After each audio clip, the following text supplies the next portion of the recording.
She stood in a hospital bathroom staring at her reflection, one eye swollen shut, blood on her lip, a broken pregnancy test on the counter showing two pink lines. How does a barista making minimum wage end up here? The answer is simple. She was not really a barista. She was Claire Ashford, heir to an $80 billion empire. And the man who just beat her half to death, he had no idea who she really was. 3 years ago, Claire ran away from wealth and power to find real love. She thought she found it with Derek Coleman. Charming, ambitious, perfect. But perfection was just a mask. And by the time she saw what was underneath, it was too late. This is the story of how a billionaire's daughter lost everything in one night. Her baby, her identity, her belief in love. But it is also the story of how she rose from the ashes and built an empire of revenge so calculated, so complete, that her abusers would spend the rest of their lives paying for what they did. Before we begin, if you enjoy dramatic stories of survival and justice, hit that like button and subscribe. Trust me, you will want to hear how this ends. Now let's go back to where it all started. The bathroom light flickered as I stared at myself in the cracked mirror of Harborview Medical Center. My right eye was swollen completely shut, blood crusted on my split lip. My hands trembled as they gripped the edges of the sink. On the counter beside me lay a broken pregnancy test. Two pink lines, barely visible through the shattered plastic. I whispered to my reflection, "How did I get here?" But I already knew the answer. I had seen every warning sign and made excuses for each one. I had convinced myself that love could fix anything, that if I just tried harder, became better, he would become the man he pretended to be. I was wrong, and it had almost killed me. But I am getting ahead of myself. Let me take you back to where it started. Back to when I still believed in fairy tales. 36 hours earlier, I was just Jenny Mitchell. The alarm on my phone buzzed at 4:30 in the morning. I silenced it quickly, not wanting to wake Derek. He hated being disturbed before his own alarm at 6. I dressed quietly in our small bedroom. Jeans from Target, a coffee-stained t-shirt, sneakers with holes in the soles I kept meaning to replace.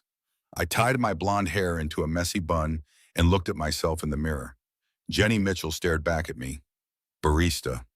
Nobody. Invisible. It was exactly what I wanted. I grabbed my purse and backpack, stepping carefully over the creaky floorboard Derek still hadn't fixed.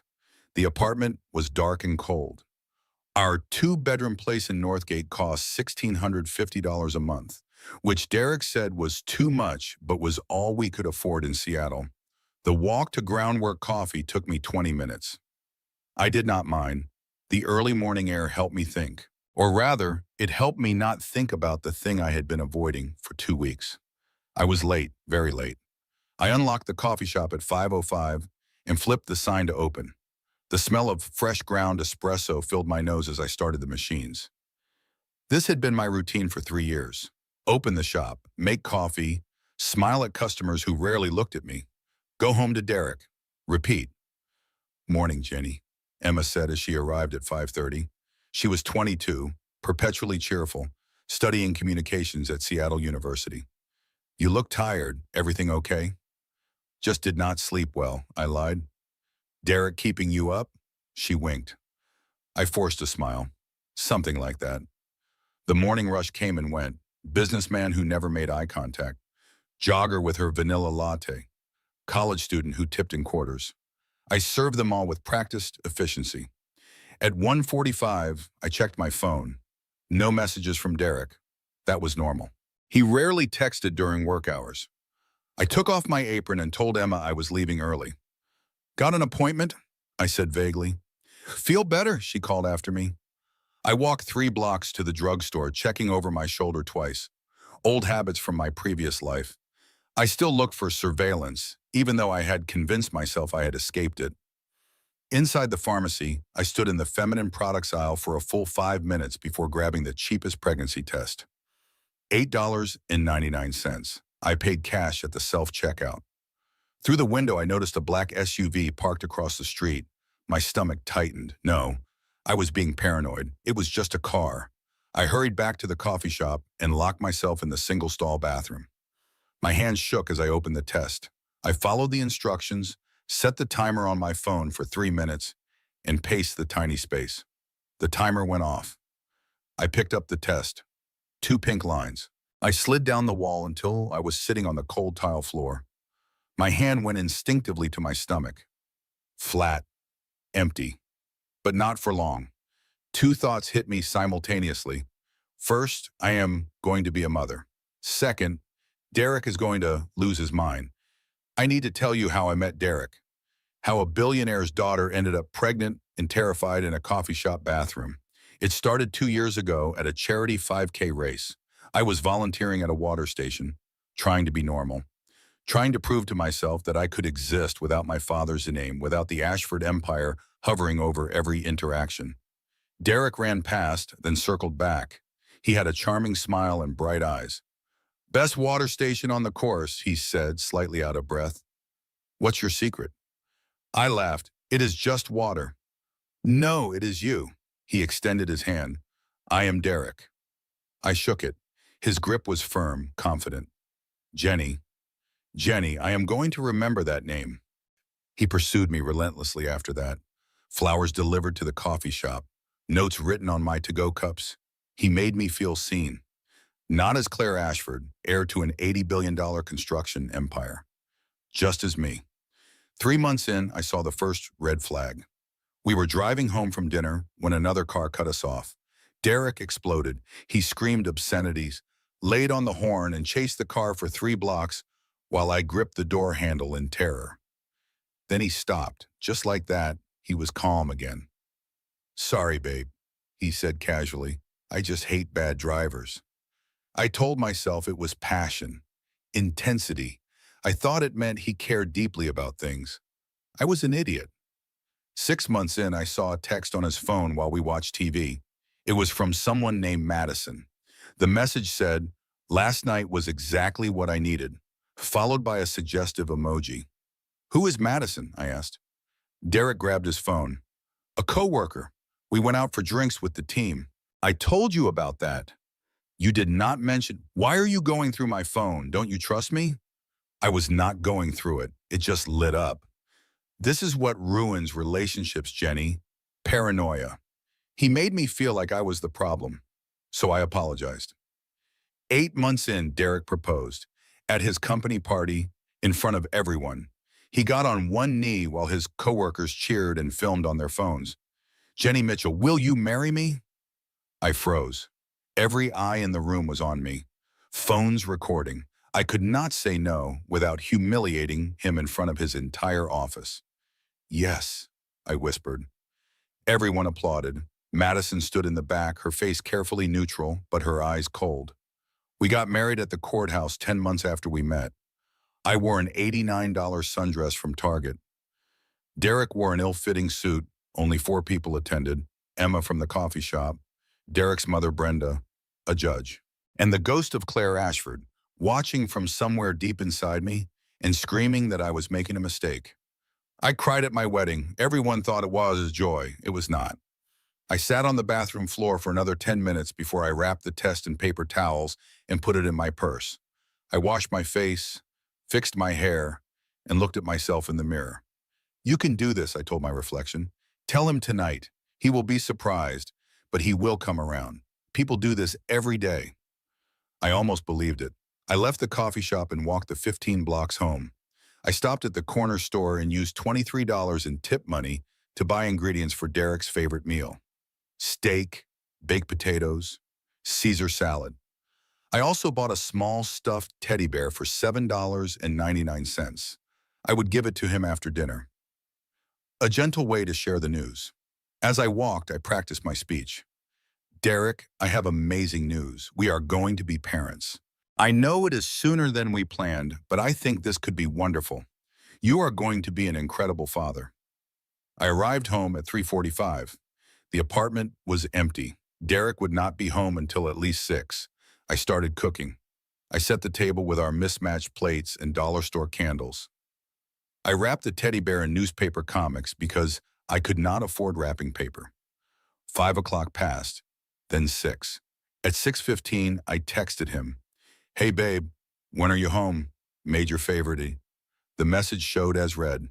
He did not respond. At 7 o'clock, the food was getting cold. I covered everything with foil and sat on the couch staring at my phone. 7:45. I heard keys in the lock, but I also heard something else. Female laughter. My stomach dropped. The door opened and Derek walked in. He was slightly drunk. His tie was loose and his face flushed. Madison was with him. She wore his college football hoodie. The sacred one I had never been allowed to touch. "Oh," I said, standing up slowly.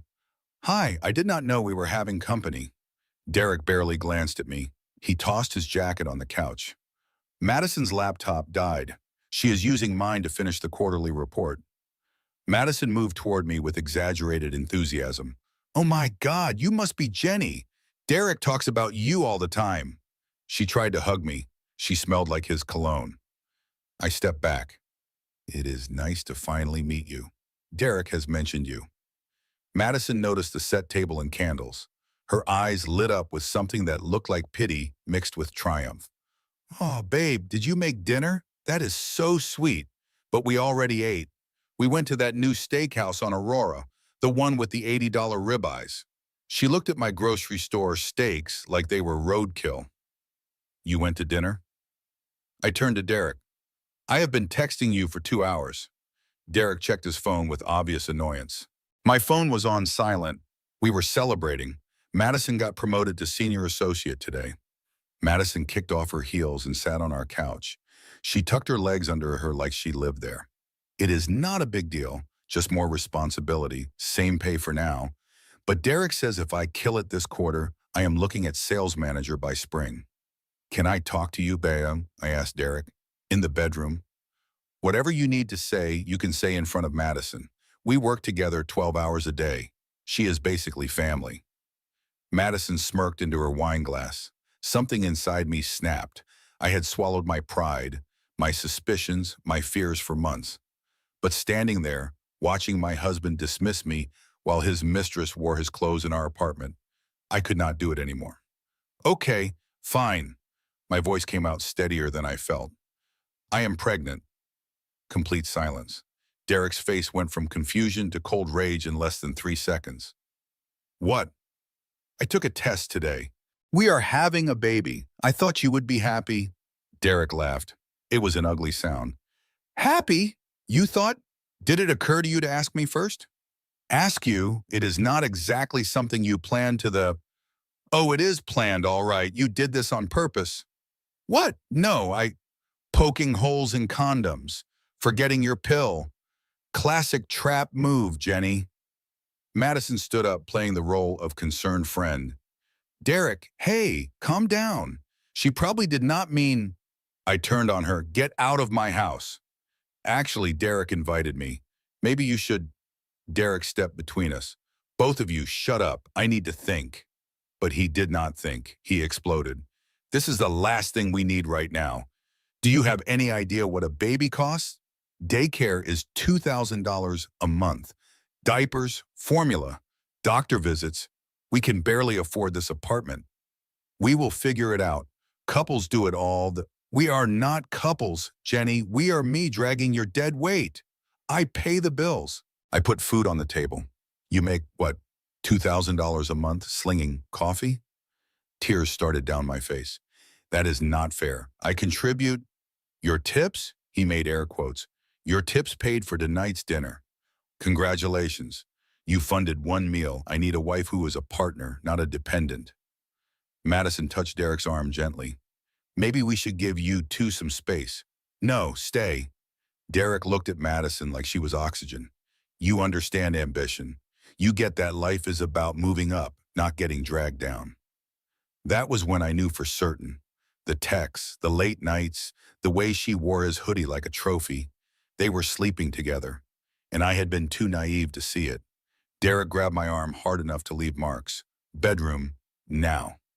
Do not touch me." He shoved me toward the hallway. "I said now." Madison called out, "Derek, do not do anything crazy." He pushed me into our bedroom and followed me in. His face was twisted with rage I had never seen before. "Here is what is going to happen," he said. "Tomorrow morning you are going to that clinic on Aurora Avenue. They do procedures for $600. I will pay, then we never speak of this again." "You want me to get an abortion?" I want you to stop ruining my life. No, this is my baby. Our baby. There is no our. You got yourself into this. You can get yourself out. I am keeping it. Derek's voice went cold and calm. Somehow that was more terrifying than the yelling. Then you are keeping it without me. He left the bedroom and slammed the door behind him. Click. The lock engaged. I stared at the door. The lock was on the outside. Derek had installed it 6 months ago, claiming it was for privacy when we had guests. I had thought it was strange, but let it go. Now I was trapped. I pounded on the door. Derek, open this door. Through the thin walls, I heard voices in the living room. Derek, this ruins everything. Madison, not necessarily, not if she handles it. Derek, handles it? Madison, the clinic. You put it in the right terms, she will do it. She is weak, she will cave. Derek, and if she does not? Madison paused. Then you make a choice, her or your future. Long silence. Derek, well, let me think. I slid down the door and wrapped my arms around my stomach. I am so sorry, baby, I whispered. I am so sorry. I had read about women in abusive relationships, how they stayed, how they made excuses. I always thought it would be simple. Just leave, but it is never simple. By the time you realize you are in danger, they have already taken everything. Your money, your friends, your options. You are not a person anymore. You are a problem they need to solve. Hours passed, I could hear them out there, talking, laughing, the television. At 11:47, my phone battery was at 18%. At 2 in the morning, the door finally unlocked. Derek entered. Madison was gone. He sat on the edge of the bed without looking at me. His voice was quiet and measured. I am giving you a choice. Tomorrow, I will drive you to the clinic. I will pay. We go back to normal. And if I refuse, he finally looked at me, then pack your things and be gone by the time I get home from work. Derek, please. I am being generous, Jenny. Most guys would have just left. I am giving you an option. To kill my baby. To save our marriage. What marriage? You are sleeping with Madison. He stood. His face was like stone. That is what happens when your wife stops being a wife. He left. This time he did not lock the door. I waited until I heard him snoring in the guest room. Then I quietly packed a backpack. Clothes, toiletries, the prenatal vitamins I had bought weeks ago, hoping. My purse contained $47 in tips, no credit cards. Derek had taken those months ago to help with budgeting, he said. My phone was at 8% battery. Then I remembered. 3 years ago, when I first ran away from my father's empire, I had sewn a secret pocket inside my purse lining. Inside was a Nokia burner phone. Ancient, but it had one number saved. Home. I found the pocket and pulled out the phone. I flipped it open. The screen stayed black. Dead. After 3 years of no use, the battery had finally given out. I stared at the useless phone in my hand. For 3 years, I had believed I had an escape route, a lifeline. But when I needed it most, it was just a piece of plastic. I was truly alone. At 4:30 in the morning, I slipped out of the apartment. Rain was starting. I had no umbrella. My backpack was heavy on my shoulders. My plan was simple. Take the first bus downtown at 5. Go to the women's shelter I had looked up weeks ago, just in case. Tomorrow, pawn my wedding ring. Maybe get $300. Find a room to rent somewhere. Start over. I had left an empire to live like this. Broke, scared, running through rain at 4:30 in the morning with everything I owned in a backpack. My father always said I was naive. He was right, but I would rather be naive than cruel. At least that is what I told myself. 3 blocks from the bus stop, I saw headlights behind me. I glanced back. Derek's truck. Black Ford F-150. I walked faster. Jenny, babe, wait, he called out the window. I did not stop. Come on, do not be dramatic. Let's talk about this. I have nothing to say to you. He parked the truck and got out. Jenny, I was drunk. I did not mean it. Come home. No, do not make me chase you. I broke into a run. I cut through an alley, a shortcut to the bus stop. Bad decision. Derek followed on foot. He was faster than me. He caught me halfway through. He grabbed my shoulder and spun me around. When I am talking to you, you listen. Get away from me. I tried to pull away. That was when Derek hit me for the first time. His open hand connected with my face so hard I saw stars. I stumbled and fell against the dumpster. My backpack cushioned some of the impact. Derek stood over me, breathing hard. You are not keeping that baby. You are not trapping me. You are not ruining my life. I curled on the ground, protecting my stomach with both hands. Please, Derek, please do not. He kicked me, once, aimed at my abdomen. I screamed. He kicked again, harder. Should have just gone to the clinic. Pain exploded through me. I could not breathe. I felt wetness between my legs. Blood or urine, I did not know. Derek pulled his boot back for another kick. Then everything went white. Blinding headlights flooded the alley. A black SUV, tires screeched, doors slammed open. A man's voice commanding in deadly calm, "Step away from her, now." Derek turned, confused. "Who are you?" A second agent tackled Derek, slammed him face down on the wet pavement. Derek's cheeks scraped against concrete. The first man knelt beside me. He was tall, black, wearing an expensive suit. His voice gentled. "Miss Ashford, can you hear me? Stay with me. Ambulance is 2 minutes out." "Ashford?" Derek's voice was muffled against the ground. "What? Her name is Jenny Mitchell." The man, Marcus, spoke to his team. "Cuff him. Read him his rights." Wait. Who is she?" The second agent tightened the handcuffs. "Someone way out of your league." The ambulance arrived. Paramedics stabilized me on a gurney. Marcus rode with me. Derek was put in a separate police vehicle. In the ambulance, a paramedic asked, "Ma'am, are you pregnant?" 8 weeks, I managed through tears. "We are taking you to Harborview. They have the best trauma unit in the city." "Hold on." I looked at Marcus. "How did you know?" "I have always known where you were, Miss Ashford.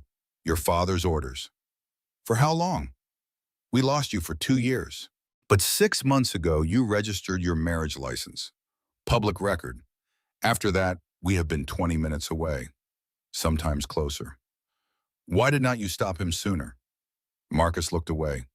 "Your father's orders were to observe only until you called for help. I am sorry. I had thought I was free, that I had outsmarted my father's surveillance. But he had found me. He had been watching. And he had let this happen, all to teach me a lesson, that I could not survive without him." In that moment, bleeding in the back of an ambulance, I hated my father almost as much as I hated my husband. Harborview Medical Center was chaos. Bright lights, doctors and nurses swarming around me. Marcus stood in the corner, phone pressed to his ear, calling my father, I assumed. A doctor approached, mid-40s, efficient movements, kind eyes. "Claire, I am Dr. Sarah Brennan. We are going to do an ultrasound to check on your baby, okay?" "Is it alive?" "Let's look first." The ultrasound technician spread cold gel on my abdomen, moved the wand, searched. The screen showed grainy gray images that meant nothing to me. The technician's face stayed carefully neutral. Then I saw it, a tiny flicker. "There," the tech said, "fetal heartbeat." I sobbed with relief. "It is alive?" Dr. Brennan smiled gently. "Right now, yes. The heart rate is lower than ideal, 118 beats per minute. We like to see 140 to 160 at 8 weeks, but it is fighting." "What does that mean?" "It means we watch you very carefully. The trauma caused bleeding. We need to see if it progresses or stops. For now, we are admitting you for observation." The baby was alive. Against all odds, my baby was alive. I thought maybe God or the universe or whatever was giving me a second chance. I should have known better. Hope is the cruelest thing you can give someone right before you take everything away. Meanwhile, in the emergency room waiting area, Derek sat handcuffed to a chair. A police officer stood guard. His right hand was bandaged. His face had road rash from being tackled. Madison arrived at 8 in the morning. She approached the officer. "Excuse me, I am looking for Derek Coleman. I heard he was brought here?" "Who are you?" "His girlfriend, well, his co-worker. Is he okay?" "He is under arrest, ma'am." Madison put her hand to her mouth. "Arrest? For what?" "Assault, domestic violence, attempted murder of an unborn child." "Oh my God, there must be some mistake." Derek would never. A detective approached, Latina, 50s, the look of someone who had seen everything twice. Miss Pierce, Madison Pierce, the detective wrote in her notepad. In your relationship to Mr. Coleman? We work together. Just co-workers? Madison hesitated. We are close friends. How close? Madison realized she was being investigated. I want to speak to a lawyer. That is your right, but for the record, Miss Pierce, we have text messages between you and Mr. Coleman discussing handling his wife's pregnancy. We will be in touch. Madison's face went pale. I had been moved to a private room. Semi-private, actually, but nice.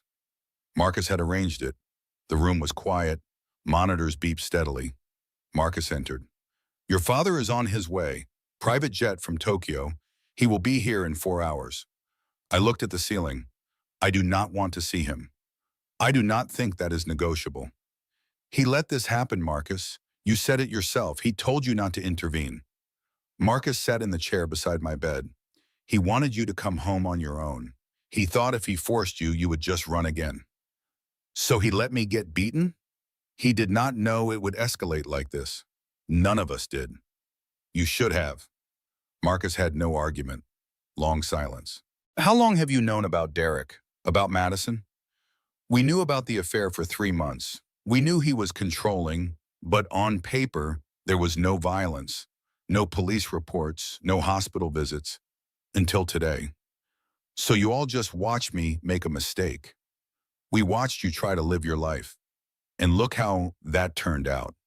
At 2 in the afternoon, cramping began, severe, sudden. I pressed the call button. Nurse, nurse. A nurse rushed in. What is wrong? Something is wrong. It hurts. It hurts so much. She checked the monitors. Her face changed. I am paging Dr. Brennan. Stay calm. Dr. Brennan arrived within minutes. She examined me, did a quick ultrasound. Is the baby okay? Please. Is the baby okay? Dr. Brennan turned the monitor so I could see it. On the screen, the flicker was gone. Silent. Still. I am so sorry, Claire. There is no heartbeat. I did not scream. I just broke. Silent tears turned into heaving sobs. Marcus heard from outside and rushed back in. He saw the screen. He understood immediately. But it was alive, I said to Dr. Brennan. You said it was fighting. Sometimes, even when they fight, the damage is too severe. The trauma caused placental abruption. The placenta separated from your uterine wall. Without that connection, the fetus could not survive. How long? Based on tissue breakdown, I would estimate the separation happened gradually over the past 6 to 8 hours. The assault accelerated an inevitable outcome. I looked at Marcus. He killed my baby. Yes. Not it might have. He did. Yes. Something hardened in my eyes. Good. I want him to know that. I want him to know exactly what he did. Dr. Brennan explained that I needed a procedure called dilation and curettage to remove the remaining tissue. Do it now, I said flatly. We can do it tomorrow if you need time. Now, I want it out of me now. I want every trace of him out of me. At 7 that evening, I woke from anesthesia. Marcus was there. So was someone else. Robert James Ashford, my father. 63 years old, silver hair, a $15,000 suit wrinkled from travel.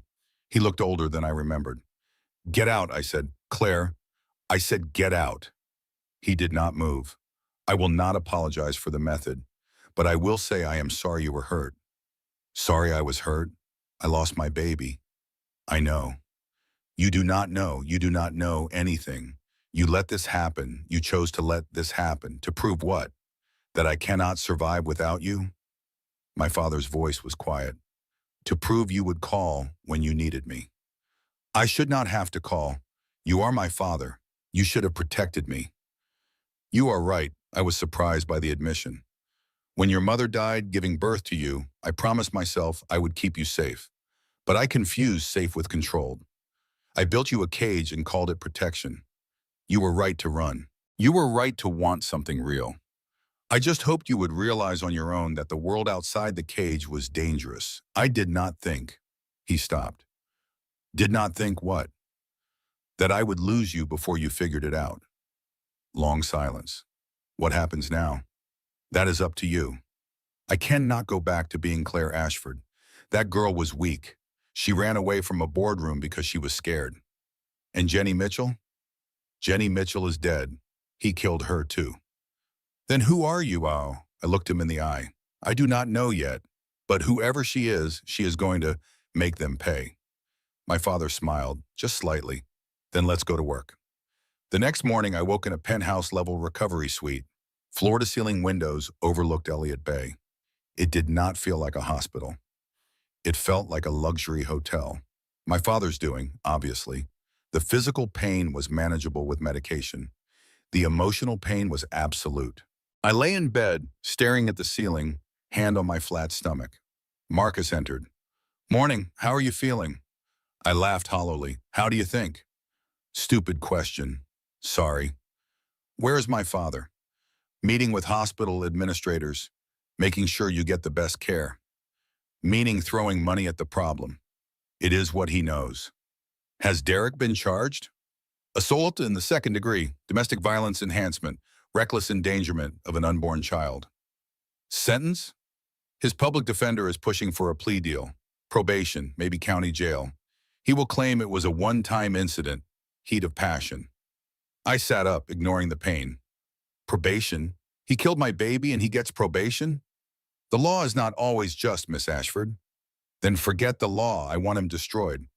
Your father anticipated that response. He is bringing in Diane Rothman. Who? The best divorce attorney on the West Coast. Also handles creative civil litigation. I do not want a divorce lawyer. I want... Miss Ashford, the criminal justice system will give you maybe 5 years if you are lucky. Miss Rothman will give you his life. There is a difference. At 11, Diane Rothman arrived. 52 years old, power suit, carrying 3 bankers' boxes. She had the energy of someone who took no prisoners. Claire Ashford, I am Diane Rothman. Your father hired me to bury your ex-husband. Let's talk strategy. I was surprised by her directness. He is not my ex. We are still married. Not for long. I have already filed. Washington is a no-fault state, but we are claiming irretrievable breakdown due to domestic violence. You will be legally single in 90 days. That fast? Money talks. Judges, listen. Now let's discuss what you actually want. Revenge comes in 3 flavors. She opened the boxes. Box 1 was labeled criminal. The DA is prosecuting, but Derek's lawyer is competent. Best case, he gets 5 to 10 years. Worst case, plea deal, probation, anger management classes. That is not enough. Agreed. Next. Box 2 was labeled civil. We sue him for emotional distress, medical expenses, loss of consortium, and wrongful death of fetus. We will ask for $5 million. He does not have $5 million. Exactly. We will get a judgment, then garnish his wages for the rest of his life. Every paycheck, he will see your name taking 25%. Forever. Better, but still not enough, Diane smiled. Which brings us to Box 3. Box 3 was labeled personal destruction. This is where we get creative. We do not just take his money, we take his reputation, his mother's house, his mistress, his dignity. We make him a ghost, someone people cross the street to avoid. How? Your father owns or has leverage over half the construction companies in this state. Derek works in construction supply. We make him unemployable. We sue Madison as a co-conspirator. We leak the story to media. We make sure everyone knows Derek Coleman beats pregnant women. And Madison? She texted Derek about handling your pregnancy. That is conspiracy to commit assault. Maybe even attempted forced abortion, depending how aggressive the DA wants to be. At minimum, she loses her job, faces civil liability, and becomes Seattle's most hated woman. Good. There is more. Derek's mother, Brenda. She was in your apartment the night Derek locked you in the bedroom, right? How did you know that? I have the police report. Brenda told officers boys will be boys when they interviewed her. She is an accessory. We can go after her too. She has nothing. She has a house, Renton, Washington, paid off, worth maybe $400,000. Derek used it as collateral for a loan last year. I pulled the records. We can force foreclosure. I hesitated. That feels cruel. You want revenge or you want to be nice? You cannot have both. I took a breath. Do it. That afternoon I was alone, phone buzzing with messages. People I had not spoken to in 3 years suddenly reaching out. News had spread. The Ashford heiress found. One message from an unknown number caught my eye. Jenny, it is Emma from the coffee shop. I saw the news. I am so sorry. If you need anything, I am here. I read it, then deleted it.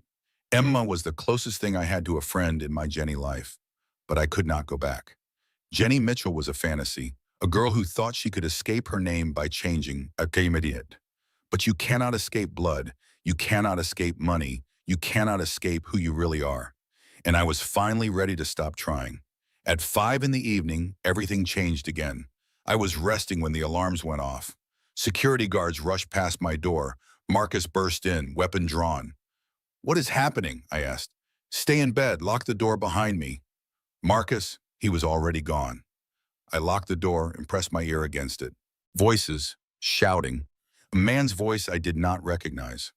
Then silence. Marcus knocked. Miss Ashford, it is me. You can open up. I unlocked the door. Marcus stood there with 2 other security personnel. They were holding a man, mid-30s, tattooed arms, trucker cap. Who is that? I asked. Tyler Pierce, Madison's brother. He got past the nurse's station by claiming to be family. He made it to your room. Tyler struggled against his restraints. I just wanted her to sign something. I was not going to hurt her. Marcus held up a piece of paper. It was handwritten. A statement saying the assault was an accident and that I did not want to press charges. He tried to force you to sign this, Marcus said. I stared at Tyler. Madison sent you. My sister's life is ruined because of you, Tyler shouted. Derek's in jail because of you. You need to fix this. Marcus tightened his grip. Call Seattle PD. Attempted assault. Attempted coercion. Tyler's face went pale. No, wait, I did not mean... Your sister sent you. We have the text messages. She is going down with you. Detective Ramirez arrived within the hour. She interviewed me while Tyler was taken away in handcuffs. Miss Ashford, can you describe what happened? I gave my statement. Your security footage shows Madison Pierce in the lobby at 5 this afternoon with Mr. Pierce. She is an accessory. We are picking her up now. 2 catastrophes in 2 days. The miscarriage. Now this attempted intimidation. But I was not broken. I was angry. At 10 that night, everyone had left. I was alone to swim. The weight of 48 hours crashed down on me all at once. I walked to the window. 10th floor. I opened it slightly. An alarm sounded immediately. Marcus burst in within 30 seconds. He saw me at the window. Miss Ashford, step away from the window. I did not move. I do not fit anywhere, Marcus. Jenny Mitchell is dead. Claire Ashford was a coward who ran away. I do not know who I am supposed to be anymore. Marcus slowly approached. He sat on the windowsill, blocking my exit. 3 years ago, your father gave me an assignment. Find my daughter, watch her, keep her safe. I failed the 3rd part. I watched you walk into a nightmare, and I did not stop it. He told you not to. Does not matter. I failed. But you know what I learned watching you these past 3 years? That I am an idiot who makes terrible choices. That you are a survivor. You left a fortune to find authenticity. You worked a job you were overqualified for because you wanted to be normal. You endured a man you should have left because you believed in second chances. You protected your baby until the very end. Those are not the choices of a coward. Those are the choices of someone who refuses to give up on hope. Hope got me beaten half to death. No, hope kept you alive, and it is going to keep you alive now. Tears streamed down my face. I do not want hope. I want revenge. Then let's make a plan. Late that night, my father, Marcus, and I sat around the hospital room like a war council. I was exhausted. Marcus looked protective. My father stood by the window, hands behind his back. The criminal charges are proceeding, my father said. Derek will likely plea out. 5 years, maybe 7, if the judge is tough. Not enough. Agreed, which is why we are pursuing civil and personal destruction simultaneously. I want more than money. I want him to feel what I felt. Which is? I thought for a moment. Powerless, trapped, watching everything you love disappear and being unable to stop it. My father smiled slightly. That we can do. Diane had laid out her plan in detail. Phase 1, professional annihilation. My father would personally call the CEO of Bennett Construction Supply. Ashford Industries would threaten to pull their $40 million annual contract. The CEO would fire both Derek and Madison within 24 hours. Then my father would blacklist them across the entire industry. Neither could find work in Seattle construction. Phase 2, financial ruin. Sue Derek for $5 million for emotional distress and wrongful death. Sue Madison for $2 million for conspiracy and aiding and abetting. Neither could pay, but the judgments would follow them forever. Garnish wages, seize assets, destroy credit. Brenda's house would be foreclosed because Derek had used it as loan collateral. Phase 3, social destruction. Leak the story to the Seattle Times with my permission. Details about the pregnancy, the assault, the miscarriage, Madison's role. Public reaction would be volcanic. Derek and Madison would become pariahs. Phase 4, the personal touch.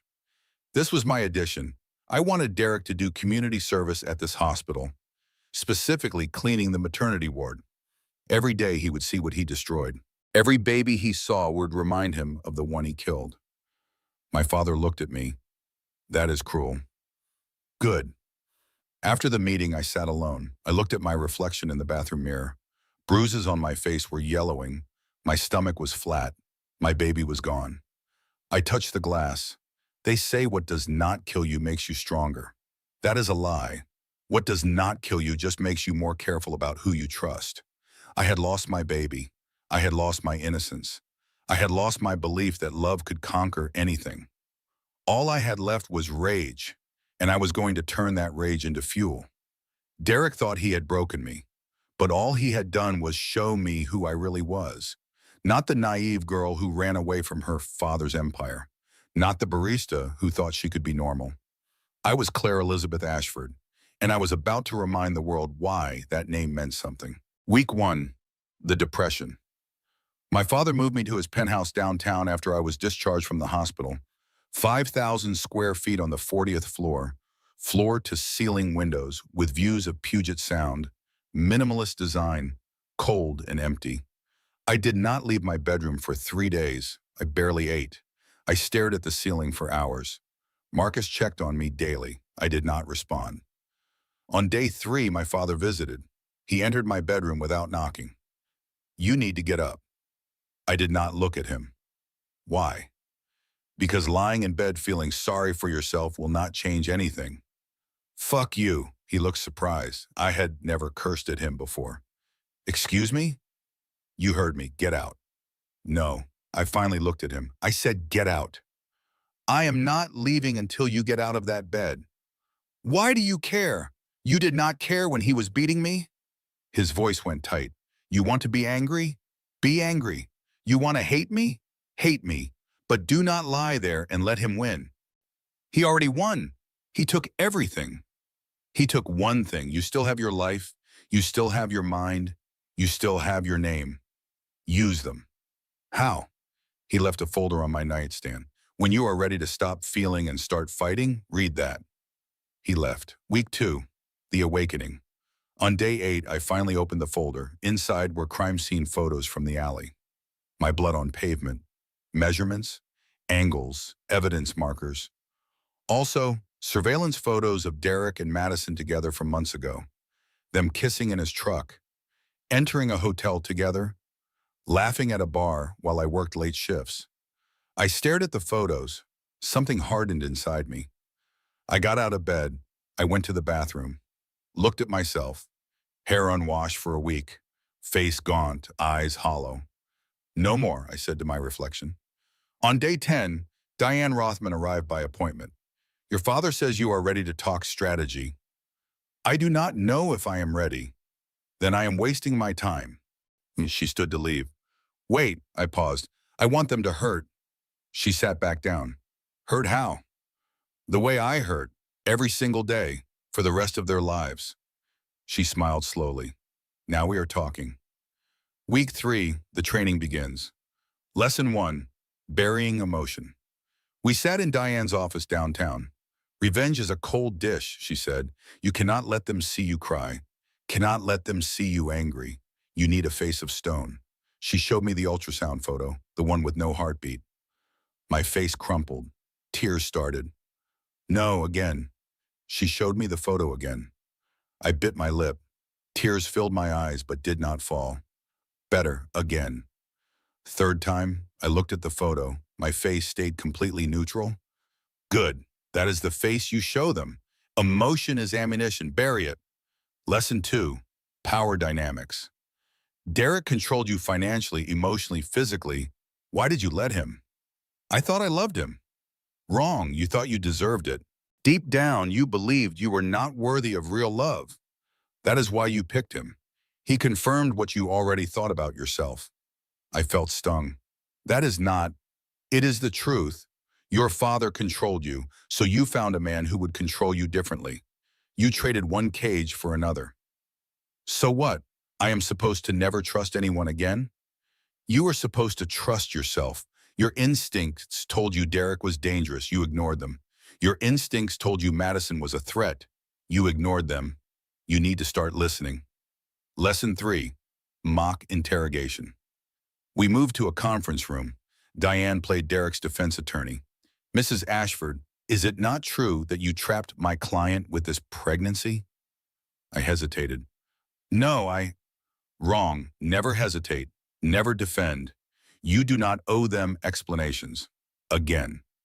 Mrs. Ashford, is it not true you trapped my client with this pregnancy? No. But you knew he did not want children. I am not answering questions about my reproductive choices. Better, but your voice shook. Again. Week 4, corporate warfare lesson. 4, leveraging power. My father, Diane, and I sat in the Ashford Industries boardroom, financial documents spread across the table. Derek works for Bennett Construction Supply, Diane explained. Ashford Industries does $40 million a year with Bennett. That is 15% of Bennett's revenue. If Ashford pulls its contracts, Bennett goes bankrupt. That is leverage. So we threaten them? No, we do not threaten. Threats are for people with weak positions. We simply inform them of reality. My father looked at me. You make the call. Me? It is your revenge. You do the work. I called Bennett Construction CEO Jim Harrison directly. Ashford Industries, this is Jim Harrison. My voice was steady. Mr. Harrison, this is Claire Ashford. He immediately sounded nervous. Miss Ashford, I heard about what happened. I am so terribly sorry. I am calling about Derek Coleman. Right. He has been suspended pending investigation. I am not calling to discuss his employment status with you. I am informing you that Ashford Industries will be terminating our contracts with Bennett Construction Supply, effective immediately, unless Mr. Coleman and Madison Pierce are terminated within 24 hours. Miss Ashford, I understand your anger, but I cannot just fire employees without cause. Mr. Harrison, I am not asking. If Derek Coleman is on your payroll tomorrow at this time, you will never work with Ashford Industries again. And I will make sure every contractor in the Pacific Northwest knows why. You have until 5 p.m. today. I hung up. My hands were shaking. Diane slow clapped. That is my girl. My father looked at me with new respect. Week 5, the final lesson, lesson 5. Knowing when to stop. Revenge has a stopping point, Diane said. If you go too far, you become the villain. You need to know your line. What is my line? That is for you to decide, but remember the goal is not to become him. The goal is to make sure he cannot hurt anyone else. What if I want him to suffer? Then make him suffer legally. Make him suffer ethically, but do not lose yourself in the process. How do I know if I am losing myself? If you start enjoying it, you have gone too far. At the end of week 5, I looked in the mirror. My hair was cut into a sharp bob. I wore a tailored Alexander McQueen suit. My posture was straight, chin up, eyes cold. I did not recognize myself. That was the point. 5 weeks ago, I wanted to die. Today, I wanted to fight. Diane had taught me that power is not about money. It is about control. It is about making people afraid to cross you. Derek had power over me because I gave it to him, but I was taking it back. Every lesson, every strategy session, every mock interrogation, they were building armor, and by the time I was done, I would be untouchable. 6 months after the assault, Derek's world was collapsing piece by piece. Phase 1, Timon, professional annihilation. Derek was called to the HR office at Bennett Construction on a Tuesday morning. Jim Harrison, the CEO, was there personally. Derek, we are terminating your employment effective immediately. Derek looked confused. What? Why? Due to ongoing criminal investigation and reputational concerns. You cannot do this. I have rights. You are an at-will employee. Security will escort you out. 2 hours later, Madison was called to the same office. Madison, your employment is terminated. She stood up. This is about Derek, about that woman. This is illegal. I will sue for wrongful termination. Harrison remained calm. Feel free. Our attorneys are very expensive and very good. Madison realized she was powerless. You are making a mistake. The mistake was hiring either of you. Leave. Over the next 2 months, Derek and Madison job hunted. Derek went to interview after interview. Every time, the same result. Interview 1, we will be in touch. They never called back. Interview 2, the interviewer Googled him mid-conversation. His face changed. Actually, we have filled the position. Interview 3, I am sorry we cannot work with you. Why not? Let's just say your references were not great. By month 2, Derek sat in Madison's studio apartment. She was packing boxes. Eviction notice on the door. It is her, Derek said. It is Claire. She is blacklisting us. How? She is just one person. She is not just one person. She is in Ashford. They own half the construction industry in Washington. So we move. Oregon, Idaho, anywhere. And do what? I have applied to 47 jobs. 47. Not one callback. Phase 2, financial ruin. Month 3, Derek's apartment had an eviction notice. He could not pay rent. No income for 3 months. Savings depleted. Credit cards maxed. His mother, Brenda, called, crying him, Derek, the bank called. They are foreclosing on my house. What? How? They said you took out a second mortgage last year. I never signed anything. Derek went silent. I forged your signature. I needed money for the engagement ring. You what? Mom, I will fix it. How? You do not have a job. I am losing my house because of you. She hung up. Madison's situation was worse. She could not afford $1,800 a month for her Capitol Hill studio on zero income. She had to move back to Yakima, her hometown, the place she had spent 5 years trying to escape. She called Derek while packing. I am moving back home, to my parents. Madison, do not, just do not. This is your fault, all of it. My fault? You are the one who told me to. I did not tell you to beat her. I did not tell you to kick a pregnant woman. You did that after you said she was trapping me. I hope it was worth it, Derek. I hope she was worth it. She hung up. Month 5 brought the lawsuits. A process server arrived at Brenda's house where Derek was now living. He handed Derek papers. Civil complaint. Ashford versus Coleman. Seeking $5 million for emotional distress, medical costs, and wrongful death. Derek met with his public defender. $5 million? I do not have $5 million. That is the point. The judgment follows you forever. They will garnish 25% of any wages you ever earn. For how long? Until you pay it off or die. Madison got her own lawsuit. $2 million. Charges, conspiracy, aiding and abetting, intentional infliction of emotional distress. She told her parents in their Yakima living room, they are suing me for $2 million. Or her father asked, for what? They say I encouraged Derek to... Did you? Madison went silent. Her mother's face fell. Oh, Madison. Phase 3, social destruction. Month 6, the Seattle Times ran a headline. Ashford Industries heiress speaks out.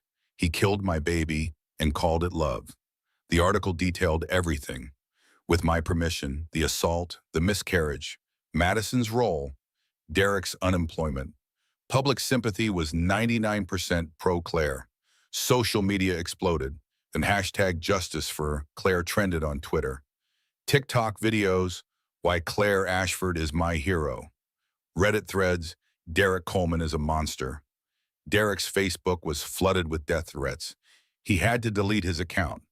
He could not go in public without being recognized. At a grocery store, someone said, "You are that guy, the one who beat his pregnant wife." Derek tried to leave quickly. The stranger called after him, "I hope you rot in jail, you piece of garbage." But on Madison's Instagram, where she had 12,000 followers, was completely destroyed. Every post had comments like, "Home wrecker, an accomplice to assault, trash. And you are why women cannot trust women, and hope you never have kids. You do not deserve them." She deleted Instagram, tried to restart under a fake name, got doxxed within 24 hours. Phase 4, the personal touch. Month 7, Derek's plea deal. The prosecutor made an offer. "Mr. Coleman, plead guilty to assault in the second degree, reckless endangerment. You will receive 12 months county jail, suspended, and 3 years probation with 500 hours community service." His public defender said, "It is a good deal.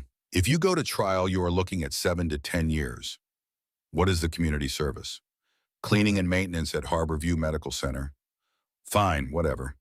The prosecutor added, "Specifically the maternity ward." Derek's face went pale. "You are joking." Victim's request. "You can refuse and go to trial, your choice." Derek paused for a long time. "I will take the deal." Derek's first day of community service, he arrived at Harborview Medical Center in a hospital volunteer vest. A supervisor handed him a mop and bucket. "You will be cleaning patient rooms after discharge, mopping floors, emptying trash, changing linens." "For how long?" 500 hours. That is about 6 months if you do 20 hours a week." Derek entered his first room, just vacated by a new mother. The baby bassinet was still there. Congratulations, balloons, flowers, a photo on the wall, mom, dad, tiny newborn. Derek stared at the photo. He emptied the trash. Inside, diapers, wipes, hospital bracelets. A tiny footprint certificate. His hand shook. Madison's sentence came in month 8. Plea deal, no contest to conspiracy, 3 years probation, 1,000 hours community service. Her assignment? Teaching job skills to domestic violence survivors at a women's shelter. Every day, she faced women who looked like me. They knew who she was. They knew what she did. Her first day, the shelter director said, "Madison, you will be teaching resume building and interview skills to our residents. They know who you are. They know why you are here. If you are not genuine, they will see through it." Madison entered the classroom. 8 women ages 22 to 45, all survivors of domestic abuse. They stared at her with a mixture of curiosity and contempt. One woman said, "You are the one from the news, the mistress." "Yes," Madison said quietly. Another woman asked, "Why should we listen to you?" Madison had no good answer. 1 year after the assault, I sat in my office at Ashford Industries. I was now Chief Operating Officer, reporting directly to my father. My office overlooked the Seattle skyline, including Harborview Medical Center. Marcus entered. "Miss Ashford, you have a visitor, Madison Pierce." I looked up from my laptop. "She requested a meeting?" "Yes, she says it is important. Should I deny her?" I thought for a moment. "No, let her come up." Madison entered. She had aged, no makeup, Target clothes instead of designer brands, humble body language, eyes red from crying. I did not stand, did not offer a handshake. "Madison, what do you want?" She sat without being invited. "I came to apologize." "No, you did not." "I did. You came because you are hoping if you apologize, I will call off the lawyers. I will forgive the debt. I will make it stop. That is not an apology. That is negotiation." Tears started down her face. "That is not fair." "Fair? You want to talk about fair? I never told him to hurt you. I never wanted. You told him I was trapping him. You told him to handle it. You wore his clothes in my apartment like you had already won. You tried to force me to get an abortion. You sent your brother to intimidate me in the hospital. Do not sit there and pretend you are innocent. I was stupid. I was selfish. I wanted him, and I did not care who got hurt. Correct. And so why are you here? Because I am sorry. Really, truly sorry. I leaned back in my chair. Okay, let's say I believe you. Let's say you really are sorry. What do you want me to do about it? Forgive me. No. Please, you do not get forgiveness just because you want it. You get consequences, and you are living them. Madison cried harder. I have lost everything, my job, my apartment, my reputation, my friends. I am 27 years old and I live with my parents. I cannot get a date without men Googling me and finding out what I did. I am going to die alone because of this. Good. She looked shocked. What? You heard me. Good. I want you to wake up every morning and remember that you were one choice away from being happy and you chose cruelty. I want you to see pregnant women on the street and feel what I felt. I want you to grow old, alone, with nothing but your choices to keep you company. That is not revenge. That is justice. Madison stood. Her voice broke. You are a monster. No, a monster kicks pregnant women. I am just someone who will not let it happen again. Madison left, sobbing. Marcus entered after she was gone. That was harsh. Was it? She seemed genuinely sorry. She was sorry she got caught. There is a difference. If I had been a real barista with no resources, she would be Derek's wife right now. They would be laughing about me over dinner. Her regret is conditional. It only exists because I fought back. Marcus nodded. Fair point. Is Derek still doing his community service? Every Saturday. 4 more months to go. Wood, I want to see him. Are you sure? I need to see if I feel anything. That Saturday afternoon, I visited Harborview Medical Center for a foundation event. I had donated $10 million to build a new wing. I saw Derek from a distance. He was mopping floors in the maternity ward hallway. He wore a hospital volunteer vest, orange to indicate court-ordered service.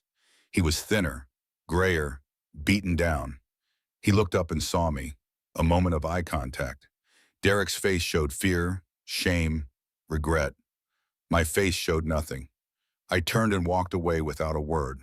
A year ago, Derek Coleman was the center of my universe. The sun I orbited around, even when he burned me. Today he was a stranger.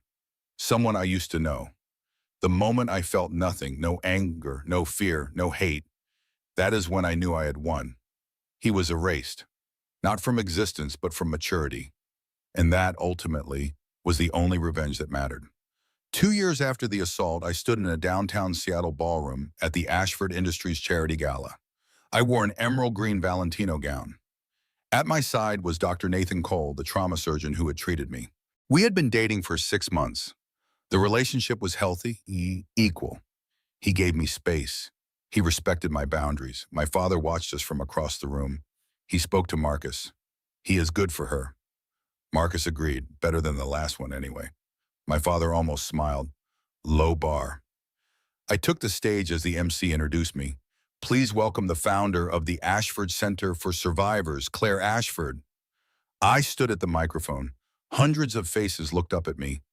2 years ago, I was a victim, not just of violence, but of my own choices. I thought I could escape my name by changing it.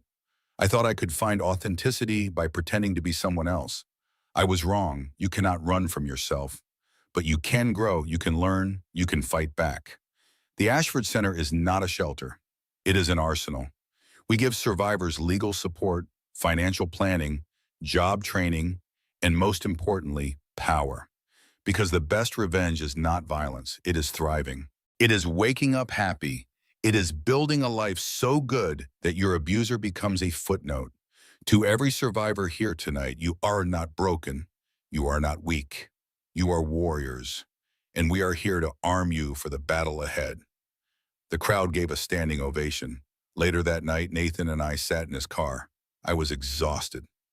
You were amazing tonight, he said. Thanks, I am exhausted. Too exhausted to talk about something important. I felt nervous. That sounds ominous. Not ominous, just big. He pulled out a small box, not a ring box, bigger. He opened it. Inside was a key. What is this?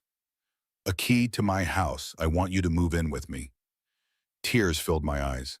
Nathan, no pressure, no timeline. But I love you and I want to wake up next to you if you are windy. I am scared. Of what? That I will mess it up. That I will pick wrong and again. You are not picking wrong. You are picking someone who sees you, all of you. The Claire who ran away. The Jenny who survived. The COO who built an empire. I love all of it. I kissed him. Ask me again in 6 months. He smiled. Deal. 18 months later, 3.5 years after the assault, I sat in my bathroom. Nathan and I had moved in together 6 months earlier. I held a pregnancy test in trembling hands. I waited 3 minutes. 2 pink lines. My breath caught. PTSD flashback. Derek saying, "You trapped me." The kick. The miscarriage. I sat on the bathroom floor shaking. Nathan knocked. Claire, you okay? I opened the door and handed him the test. I could not speak. He looked at it, then at me. He knelt down. Hey, look at me. This is good news. This is amazing news, right? I am terrified. Of what? That something will happen. That I will lose it again. That, stop, Claire. You are not with Derek. You are with me, and I promise you I will protect you and this baby with everything I have. You are safe. Do you hear me? You are safe. I collapsed into his arms, sobbing. 9 months later, I was in labor at Harborview Medical Center, the same hospital where I had lost my first baby. Dr. Brennan, the same OB from before, was delivering. Claire, you are doing great. One more push. I was exhausted and scared. I cannot. Nathan coached me. Yes, you can. Come on, baby, one more. I pushed. A baby's cry filled the room. It is a girl, Dr. Brennan said. Is she okay? Is she okay? She is perfect, completely perfect. They placed my daughter on my chest. I looked down at her tiny face. Hi. Hi, baby. I am your mom. Nathan was crying too. She is beautiful. Hope, I whispered. Her name is Hope. 4 years after the assault, I stood outside Groundwork Coffee with baby Hope in her stroller. It was early morning. I looked at the shop where I used to work. A young barista, early 20s, opened the door. She recognized me. Oh my God, you are Claire Ashford. I used to work here years ago. I know, the owner told me. She keeps your name tag in the back office, says you are an inspiration. I was surprised. Really? Yeah, she tells every new hire. Claire Ashford made lattes at this counter. So can you. It is like a legacy. Tears filled my eyes. Can I come in, just for a minute? Of course, I sat in my old corner booth. Hope cooed in my arms. I looked at the menu board. It still had my handwriting from 4 years ago. I had a flashback. Young Derek surprising me here on date 2. My treat, whatever you want. Young Miwei, you do not have to. Young Derek, and I want to. That is what you do for people you love. Now I could see clearly. This was love bombing. Manipulation from day 1. The new barista brought me a latte. On the house for a fellow veteran. I did not order. I know, but you look like you needed it. Thank you. They say you cannot go home again. They are right. The girl who worked here, Jenny Mitchell, is gone. She believed in fairy tales. She thought love meant sacrifice. She confused control with care. But I am not her anymore. I am Claire Ashford. Mother, daughter, survivor, COO. And I do not need to go back. Because I finally know where home is. Hope cooed. I looked at my daughter. Yeah, baby, home is you. 1 week later, I stood at a ribbon-cutting ceremony, a massive building, the Ashford Center for Survivors. 6 stories, state-of-the-art. A banner read, "You are not alone. You are not weak. You are a warrior." I was on stage. Hope was in Nathan's arms beside me. My father, Marcus, and Diane sat in the front row. Hundreds of survivors attended. I cut the ribbon with oversized scissors. The crowd cheered. The camera pulled back, showing the scale of the building. The city of Seattle, my family, Nathan, Hope, my father, Marcus, my chosen family. Derek thought he was breaking me. Madison thought she was winning. They were both wrong. They were not breaking me. They were breaking the person I was pretending to be. The real me, the Claire Ashford who closed billion-dollar deals at 24, who stared down boardrooms full of men twice her age. She was just sleeping. All they did was wake her up, and that is the revenge they will never escape. Every success I have, every life I saved through my foundation, every morning I wake up happy with my daughter in my arms. That is the revenge. I did not just survive them, I thrived. I built an empire of second chance, and they are footnotes in a story that was always mine to write. So to every survivor watching this, your story is not over. The people who hurt you do not get to write your ending. You do. And trust me, when you take back your power, when you build a life so beautiful it makes your past look like a bad dream, that is when you have truly won. This is my story. 5 years after the assault, I received an email. The subject line read, "From Derek Coleman." I almost deleted it. But curiosity won. The message was short. "Claire, I know I have no right to contact you. I know sorry will never be enough. But I have completed anger management. I have been in therapy for 3 years. I am working in a warehouse in Tacoma. I will never hurt anyone again. I wanted you to know that. Not for forgiveness. Just so you know. Derek." I read it twice. Then I wrote back, "Derek, I am glad you are getting help. I hope you have learned what I learned. That the person you hurt most was yourself. That rage is a poison you drink hoping someone else will die. I have moved on. I suggest you do the same. Do not contact me again. Claire." I hit send, then I blocked his email address. I closed my laptop. Nathan was making dinner in the kitchen. Hope was playing with blocks on the living room floor. Classical music played softly. This was my life now. Peaceful, safe, full. Derek Coleman was a memory. Madison Pierce was a cautionary tale. My father and I had rebuilt our relationship.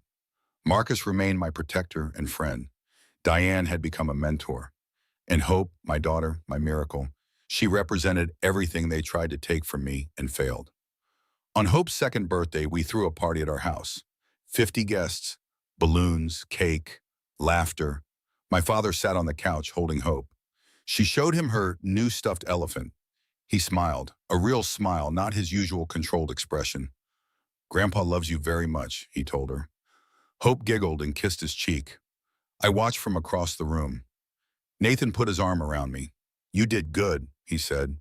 "We did good. I have something to tell you." I looked at him. "What?" He pulled a small box from his pocket. This time it was a ring box. My heart stopped. He opened it. A simple diamond ring, beautiful. "Claire Ashford, I know you do not need anyone. You are the strongest person I have ever met, but I want to spend my life with you anyway. Will you marry me?" Tears streamed down my face. Us. Yes, yes, of course, yes. He slid the ring onto my finger. Everyone in the room applauded. Hope clapped her little hands, not understanding but sensing joy. My father wiped his eyes. Marcus nodded approval. Diane raised her champagne glass. 6 months later, Nathan and I got married. Small ceremony, close friends and family only. Hope was our flower girl. She toddled down the aisle, dropping petals everywhere. My father walked me down the aisle, but before we reached Nathan, he stopped. "I am proud of you," he whispered. I squeezed his hand. "I know. Your mother would be proud too." "I hope so." "She is. I am sure of it." He kissed my forehead. Then he handed me to Nathan. The officiant asked, "Who gives this woman to be married?" My father said, "She gives herself, but I support her choice." That night after the reception, Nathan and I stood on the balcony of our hotel room. Hope was asleep in the adjoining room with a babysitter. "I never thought I would get here," I said. "After everything that happened, I thought I was broken forever." Nathan held me. "You were never broken. You were healing. There is a difference, Billionaire. Broken things do not grow. You grew. You built a foundation. You started a family. You learned to trust again. That is not broken. That is resilient." I leaned into him. "I love you. I love you too. We stood there in comfortable silence, looking at the city lights, the same city where 5 years ago I had nearly died in an alley, the same city where I had lost my first baby, the same city where I had been reborn. Seattle would always hold ghosts for me, but they were just ghosts. They had no power anymore. 7 years after the assault, I sat in my office at Ashford Industries. I was now CEO. My father had retired, finally trusting me to run the company he had built. Diane called. "Claire, I have news. Derek Coleman was arrested." My stomach tightened. For what? Bar fight in Tacoma. He broke someone's nose. The guy called him a woman beater. Derek snapped. "Is he going to jail?" "Probably. Assault in the first degree. Violation of probation. He is looking at real time now. Maybe 5 years. I felt nothing. Okay? Okay? That is it? What do you want me to say? That I am glad? I am not. I am just done caring. That is growth, Claire. That's it. Yes, indifference is the opposite of love. And hate. You have reached true indifference. That is the final stage. After I hung up, I sat at my desk. I looked at the photo of Nathan and Hope on my desk. Hope was 3 now, smart, funny, kind. She would never know what I had been through. I would protect her from that. But when she was older, I would tell her. I would tell her that bad things happen to good people. That survival is not about being unbreakable. It is about being willing to rebuild. On the 10th anniversary of the assault, I did something I had never done. I visited the alley where Derek attacked me. It looked smaller than I remembered. Cleaner. Just an alley. Nothing special. I stood in the spot where I had curled on the ground, protecting my stomach, where my blood had stained the pavement, where my life had nearly ended. "I survived," I said out loud. "You did not break me." I closed my eyes, said goodbye to Jenny Mitchell, said goodbye to the terrified girl who thought love meant suffering, said goodbye to the woman who believed she was not worthy of happiness. Then I walked away. I went home to Nathan, to Hope, to the life I had built from ashes. This story is dedicated to the 1 in 4 women who experience domestic violence. You are not alone. You are not weak. You are a survivor. And your story is not over. The people who hurt you do not get to write your ending. You do. Take back your power. Build a life so beautiful it makes your past look like a bad dream, because that is when you have truly won. National Domestic Violence Hotline, 1-800-79-97233.